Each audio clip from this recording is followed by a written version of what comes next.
Unapookoka, Yesu alipoletwa kwetu, unapookoka kuna kanuni, sawa jamani, ambazo ni za kutembea kwenye hiyo ramani, na lazima ukubali kubadilika, si ndio jamani? Sasa mimi mwenzio nilipokubali kuingia kwenye hii ramani, nakumbuka siku moja ndo wanakuja kunikamata wanipeleke polisi. Yaani maisha fulani hivi magumu sana, so ya kawaida, yani magumu kabisa, yani yale magumu. Wamekuja kunikamata wananipeleka polisi. Uzingatie tu ili neno ambalo nimeliweka hapa. Nimekwambia hivi, Yesu anasema heri ninyi watakapo washutumu na kuwaudhi. Kwa hiyo kumbe kuna kushutumiwa, kuna kuudhiwa, alafu kuna kufanywa nini? Kunenewa kila neno baya. Kwa nini? Kwa uongo. Kwa ajili ya nani? Kwa ajili ya Yesu. Wale wanamgambo wakaja wakanifunga pingu hivi mikononi. Niko peku, yani mimi sikuwahi kuwa na ndara. Yani hata shule nilikuwa nasoma huku navaa ya kijani, huku navaa ya blue. Navaa sketi zimechanika shuleni. Yani nilikuwa, yani hata shule hakuna anayenielewa. Unaelewa hayo mazingira? Bwana asifiwe. Bwana asifiwe. Lakini alikuwa akitokea mtu akiniambia vumilia, najisikia kuvumilia kwa sababu sio mimi ninayeyabeba yale kwenye moyo wangu. Yesu ananisaidia kubeba. Bwana asifiwe. Na nilikuwa ninaandaliwa kwa ajili ya leo. Hivi unafikiri nyakati hizi tulizo nazo, kusimama kuinena kweli ya Mungu bila ujasiri wa Kristo, utasimama? Bwana asifiwe. Nimekamatwa, nimepelekwa polisi. Niko peku, yani nyumbani kwetu ilikuwa yani ni kaumbali, unatoka ndo unaenda polisi. Tena wamekuja kunikamatia kanisani kama hapa. Yale mahangaiko, na kanisa letu lilikuwa na nyumba kama hizo za pembeni. Kwa hiyo wakikufukuza nyumbani unaenda unakimbilia kule. Wakaniona nimeingia, kwetu ilikuwa ni jirani sana na kanisa, yani kama hapa. Kwa hiyo unavoingia hapa wanakuona. Wamekuja wamenikamata, yani nimeaibishwa. Yani ninatembea barabara ya rami, ndio tunapelekwa kituoni. Yani ninasimangwa. Unaelewa ile watu wanakushangaa. Watu wazima wanakuangalia. Kuna watu huruma zinawashika. Wanakuja wanasema, wanamwambia mamangu, jamani, huyu mtoto kafanya nini? Kwani ni mtoto wa nani? Mama anasema ni mtoto wangu. Wanasema mtoto wako ndo umemfunga pingu. Kwani uwezi ukamkatalia tu? Ama kama mnampeleka polisi, basi mshikeni tu kawaida, mtoe hiyo pingu, sio kitu kizuri. Mamangu anasema, humjui wewe.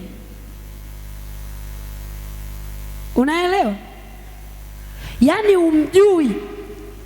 Basi sasa mimi sasa ndo nikimwona kama mtu, we binti ujambo? Sijambo, shikamoo mama. Jamani, mbona mtoto mpole huyu jamani? Hata anavyoongea tu, we mpole wapi? Kashindikana. Unapomuona huyu mtoto, si unajua mzazi anasiliba mpaka yule mama anasema, babangu siku moja akasema, yani afadhali hata kahaba anayeuza baa. Unaelewa? Kwa ajili ya nani? Kwa ajili ya nani? Bwana asifiwe. Haya, wewe unasimangwa, unakataliwa kwa ajili ya nini? Kwa hiyo kama unataka heshima irudi tena, nyenyekea chini ya mkono wa Mungu ulio hodari. Bwana asifiwe. Bwana asifiwe sana. Wala usije ukajaribu kujifariji na kwambia haitatokea. Lazima tupone, kwa sababu kuoza kunaanzia hapa. Acheni kufanya vitu vya ovyo kwenye nyumba ya Bwana. Kila kazi unayoifanya itapimwa. Dokumenti za mbinguni hazijapoteza chochote kuhusu wewe, ni wewe ndo umesahau. Mungu hajadondosha hata neno moja ulilowahi kutamka kwenye kinywa chako. Hajadondosha hata moja. Yako majira yanakuja, matendo yako yatakuwa peupe. Ulifanya gizani, yatakuwa nuruni. Haya majira ambayo Mungu amelileta neno hili, lipokee. Bwana asifiwe. Bwana asifiwe. Unashangaa waimbaji hawa ambao wako nje ya ramani, hawa ndo wazinzi tipiko kwenye madhabahu, wameharibu kanisa. Tunamwamini mtu, tunasema huyu ndo muimbaji. Yaani kuna waimbaji, kuna wapiga vyombo. Ni hatari kwa afya ya kiroho. Mafundi mitambo, hatari sana. Mimi nilikuwa natafakari nikasema, labda shetani ndo alishaamua kuingia mzima mzima kwetu sisi waimbaji, kwa sababu na yeye alikuwa kwenye vipengele hivyo.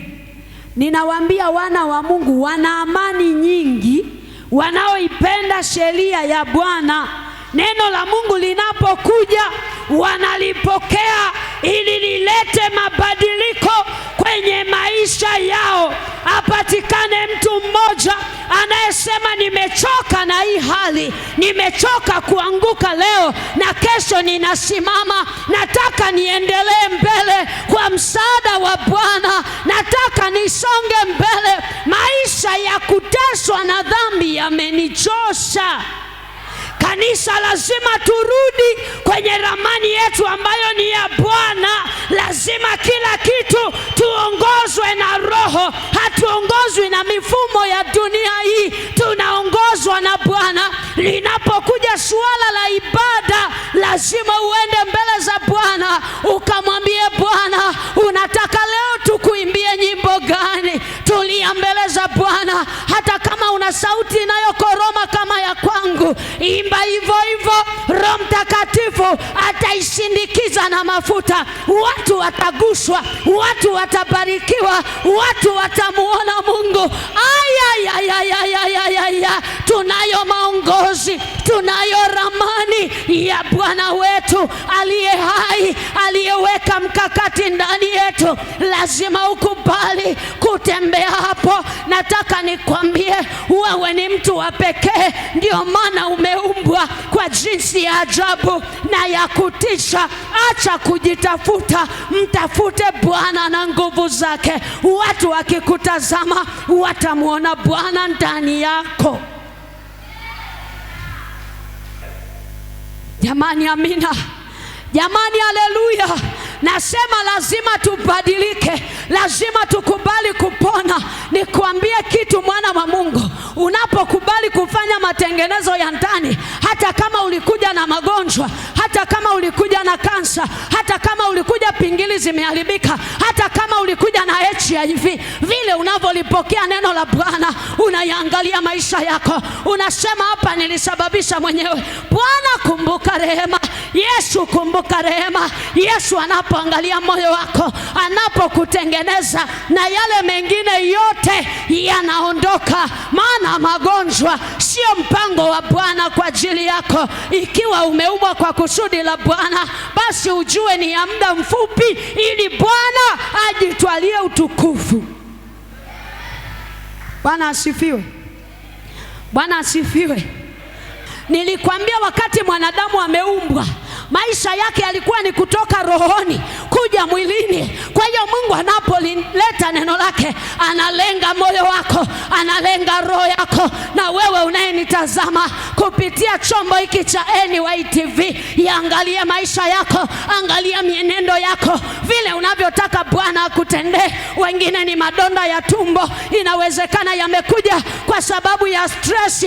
Ulienda kukopa madeni kinyume na mpango wa Mungu. Mungu akukwambia kakope, ukakopa mwenyewe. Matokeo yake umezungukwa na watu wanakudai, unaumwa madonda ya tumbo. Nasema kwambia Bwana, mwambie Bwana, kumbuka rehema. Mwambie nilipia haya madeni Yesu, sina kitu cha kufanya, nipe kazi nilipe madeni. Baada ya kulipa madeni, madonda ya tumbo kwisha habari yake.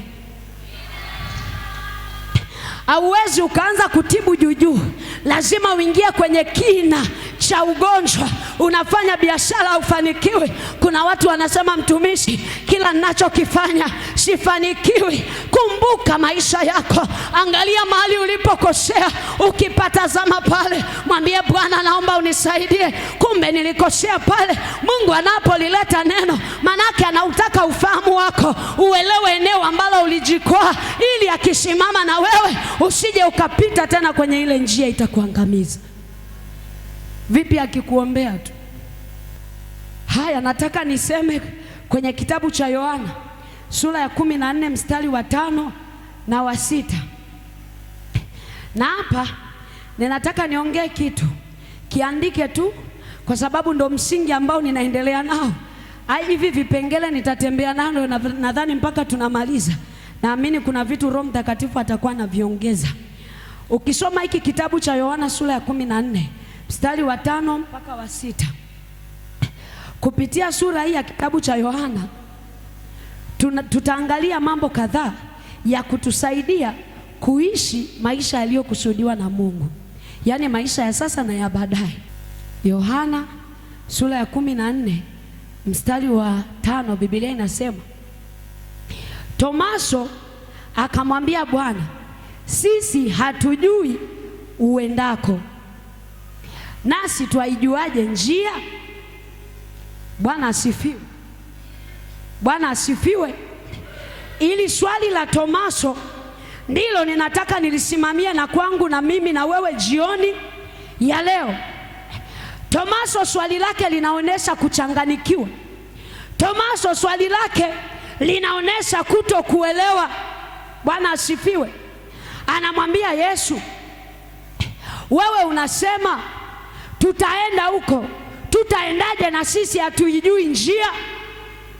Jioni ya leo unaweza ukawepo mtu ambaye hauelewi, yaani kuna mahali umestaki hauelewi. Kuna maswali mengi unajiuliza hayana majibu. Kuna mahali umekaa haujui hivi nipite kulia ama nipite kushoto. Tunarejea kwenye Yeremia. Nimekwambia ukipata nafasi tembelea kitabu cha Yeremia, ni kizuri sana. Kuna namna nzuri na ya pekee ambayo Bwana alitembea na Yeremia. Yeremia 33 mstari wa 3, Biblia inasema, Mungu anamwambia Yeremia, niite nami nitakuitikia, nami nitakuonesha mambo makubwa magumu usio yajua. Kwa hiyo tunamwangalia Tomaso, alipoona haelewi akasema, kwa sababu mimi sielewi na wenzangu hawa hawana majibu, wote hatuna majibu, inawezekana kutokuelewa kwangu, inawezekana na mwenzangu haelewi, ama mwenzangu anaelewa lakini haelewi kwa usahihi. Yuko mtu mmoja mahali hapa, kuna mazingira umekaa hauyaelewi. Unawaza hivi nitafanya nini? Unawaza hivi biashara niendelee nayo ama niache? Unawaza hivi kitu nifanye ama nisifanye? Wengine ni huduma, unawaza hivi niendelee hivi, huu ni wito ama sio wito? Na ukiona maswali mengi, ndipo kuna hatari ya kukimbia kuenda njia nyingine. Lakini ashukuriwe Mungu, tunamsoma Tomaso hapa. Tomaso akamuuliza Yesu, tuelekee upande gani? Bwana asifiwe. Wangapi wanatamani Yesu awape majibu jioni ya leo? Wanatamani Yesu awape majibu.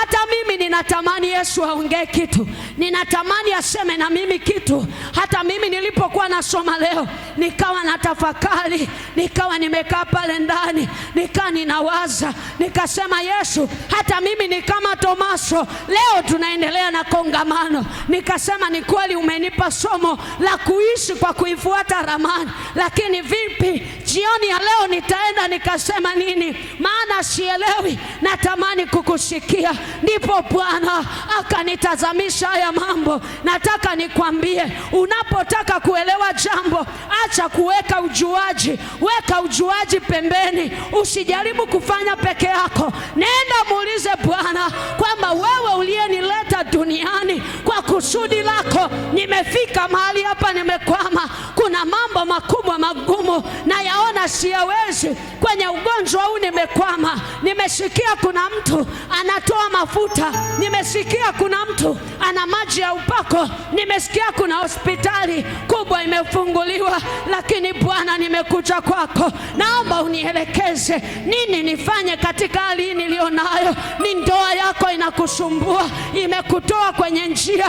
Ni mambo hayaeleweki kazini, yamekutoa kwenye njia. Ni wewe msichana, kila unapoingia kwenye mahusiano yanaharibika. Jibu sio kuomba ushauri kwa watu, hakuna mwenye majibu yako. Nenda mbele za Bwana, anasema niite nami nitakuitikia, nami nitakuonesha mambo. Kwa nini atakuonesha? Kwa sababu anaijua kesho yako, anaijua ramani yako. Tomaso alipouliza swali, Bwana alimjibu. Kwenye mstari wa 6 Yesu anatoa majibu, na Tomaso pamoja na sisi leo tunapata mwelekeo wa mahali gani tunaweza tukatembea na tukawa salama.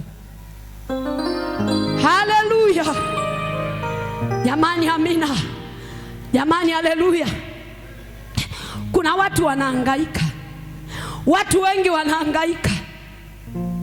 Hata mimi nilihangaika. Babangu yuko nyumbani anaumwa, alafu mimi mtoto wake ninaombea watu, kila siku anatoa shuhuda. Babangu yuko nyumbani anaumwa kitandani. Nilikwambia hata ninavyoondoka nimeenda kumuaga. Siku moja nikiwa nimehangaika sana. Usinione ninaongelea ramani, ninajua nilivyoingia hasara, ninajua nilivyoteseka. Tumehangaika hospitalini, tukisikia daktari huyu anatibu vizuri, tunaenda tunapeleka pesa, tunasema daktari mpime, anampima. Wengine wanatoa majibu magumu, wengine wanasema huyu figo sijui limefanya nini, wengine wanasema ni kisukari, wengine wanasema sijui ni dalili ya nini. Tukafika mahali tukachanganikiwa, maana tunatoa pesa na hatuoni matokeo. Nikaenda mbele za Bwana, nikamwambia Mungu wangu uliye hai, kama uishivyo Bwana, nikasema unafahamu mimi ni mtoto wako, sina mwingine. Nikasema mapenzi ya baba yangu siyajui sana, maana nilikataliwa kwenye umri mdogo. Nikamwambia Mungu, umekuwa rafiki yangu na umesema nikuite utaitika. Baba, ninayaona mambo magumu nisiyoyajua, kuna mambo ninaona sielewi hapa, naomba unionyeshe jambo kuhusu baba yangu. Mungu akanisemesha kitu kwa habari ya baba yangu. Tangu siku ile nikiumia, ninaumia kibinadamu tu, lakini Mungu akasema na mimi, akasema unataka kuacha kunitumikia kwa sababu babako anaumwa. Bwana asifiwe, Bwana asifiwe. Kaniambia unataka kuniacha kwa sababu tu babako anaumwa. Maana ninakumbuka safari moja nilikuwa ninatakiwa kwenda Dar es Salaam. Asubuhi hiyo hiyo nimeenda kanisani, ilikuwa siku ya Jumapili. Nilikuwa napanda gari ya saa 8 mchana. Nikasema acha nikafanya ibada kwanza. Nikiwa kanisani naona mume wangu ametoka nje, kumbe amepigiwa simu, ameanza kutumiwa message akiwa nyumbani. Kumbe wameogopa kuniambia hali ya baba yangu ni mbaya. Nikashangaa ametoka, wamempeleka babangu hospitali, amelazwa na mimi nina tiketi. Nilipotoka nikaambiwa baba amelazwa. Mume wangu akanishauri, akaniambia nenda kamchungulie tu, uwai kabla gari halijaondoka. Nilipofika pale kitandani nikakuta baba hayupo. Wakaniambia aliingia chooni, ameanguka huko chooni. Nikasema Mungu wangu. Wakamleta baba yangu, wakamkalisha kwenye kitanda. Nikiwa ninamwangalia baba yangu, alikuwa kwenye hali mbaya, na hapo nina tiketi. Alafu nimekaa, inafika saa 7 bado ninamshangaa baba yangu. Nikashangaa swali kwenye moyo wangu. Mungu ananiuliza swali, anasema unaenda Dar es Salaam kwenye huduma ama unabaki unamwangalia baba yako?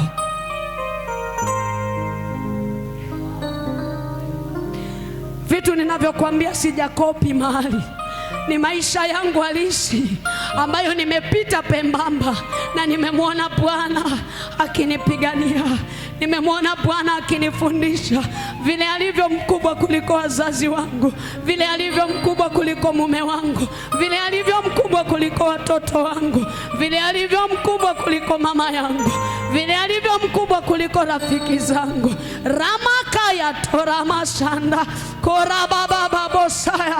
Nikageuka nikamwangalia mama yangu.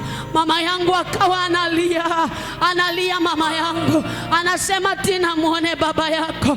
Nikimwangalia baba akiinua macho anafumba. Nikasema, Mungu wangu nisaidie, niko njia panda. Akanipa hayo maswali mawili, unataka kwenda na mimi ama unabaki na baba yako? Nikakaa nikamwangalia baba. Kabla sijamjibu Mungu chochote, nikamkumbatia mama yangu, nikalia kilio kikuu.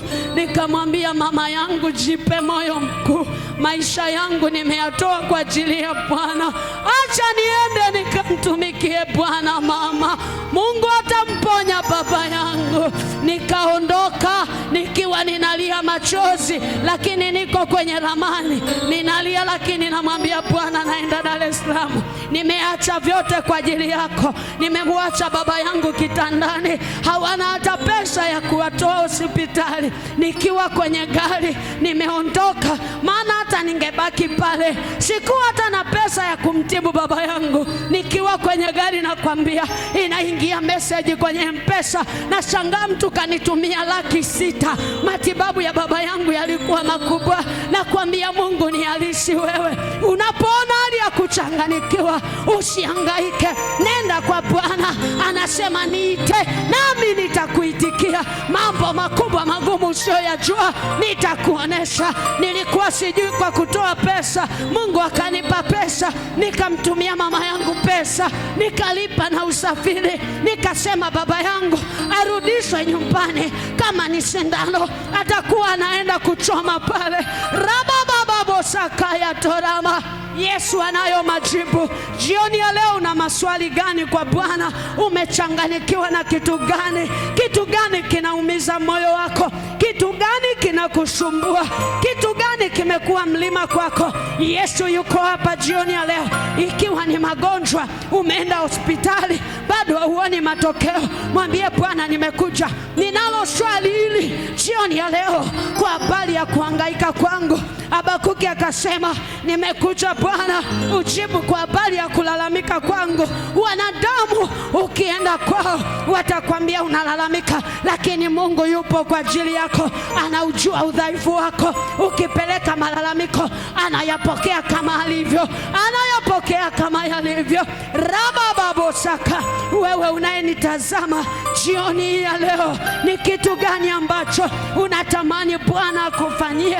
Wanadamu hawana majibu. Neno hili ni la Bwana. Ukiwa hapo nyumbani, ukiwa unanisikiliza kazini kwako, mwambie Bwana, naendelea na kazi, lakini ninalo swali. Tomaso akasema, hatuijui njia. Mwambie Bwana, kwenye hili sioni njia, hii dhambi imekuwa ikinizonga. Mwambie Bwana, ukweli wa maisha yako, umekuwa muongo. Wakati mwingine unasema uongo mpaka unajisikia vibaya mwenyewe. Mwambie Bwana, hali nilio nayo ni mbaya, naomba unisaidie. Nimechoka kutiwa aibu. Kila neno ninalosema linakuwa halifai kwa watu. Usitangulie kuwalalamikia watu. Hata kama unafanya vizuri, hata kama unahubiri kama mimi, hata kama unahubiri na zaidi ya hapa, unafanya huduma yenye matokeo makubwa, ni mtumishi wa Mungu mkubwa, umejulikana kote. Usitafute majibu yako mwenyewe. Nenda mbele za Bwana, mwambie Bwana, katika hili sijaelewa. Mwambie Bwana, katika hili sioni njia. Simama mahali ulipo. Mungu wetu yuko hapa, yupo kwa ajili yetu jioni ya leo. Mimi na wewe ni yule Tomaso akasema, hatuijui njia. Ramakaya torama saka rebo sakaya torama. Wengine ni watoto wenu, watoto wameharibika, watoto hawaeleweki. Kila unapomwelekeza elewi. Mwambie Bwana, sielewi juu ya maisha ya mwanangu, naomba unisaidie Bwana. Kama ni huduma yako, mwambie Bwana, nisaidie. Yandara baba, kazi yangu leo nimesimama kama kuhani kukuonesha nyoka wa shaba, na wewe kilichobaki kwako ni kumtazama nyoka wa shaba. Rabababa yandara bosaka yeketera mosaya. Usijaribu kujitafakari peke yako, usijaribu kutafuta alternative. Ni majira ya kutengenezwa na Bwana, ni majira ya kurejeshwa umeonyeshwa na Bwana. Aya rabababa yekerebo sakarabo. Kwa tatizo ya kifamilia, wengine ni ndoa zao rakaya torama, wengine Bwana wamekosa watu wa kuwasaidia. Yekerebo yandarababa yekorama saka korema yekenama orima yanderema orima babosaya. Jibu maswali ya tazame mwanaume yule Bwana, kutana na haja ya moyo wako. Yekerebo yandarababa yekete rabababa korobosa. Yes, koreboshana ramasekelebo reketerebo.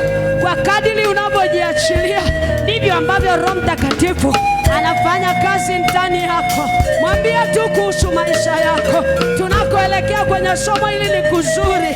Muulize kuhusu maswali ulionayo, ili tunapoendelea mbele uwe unajua mahali unatakiwa kwenda. Aya ramakayana hori masayana.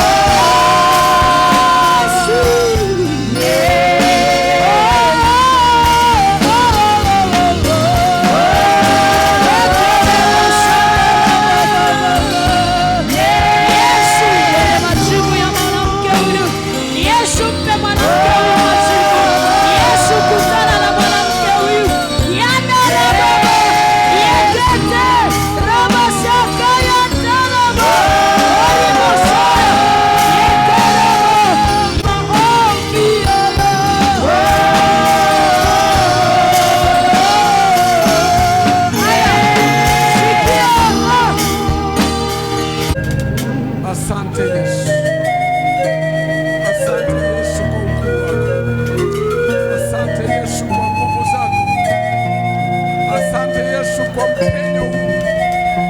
Asante Bwana maana tunakuona wewe, asante Bwana maana unasema nasi katika jina la Yesu Mwana wa Mungu aliye hai.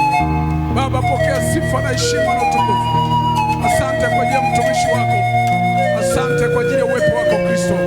Ni katika jina la Yesu Mwana wa Mungu aliye hai. Baba, naomba na kushukuru.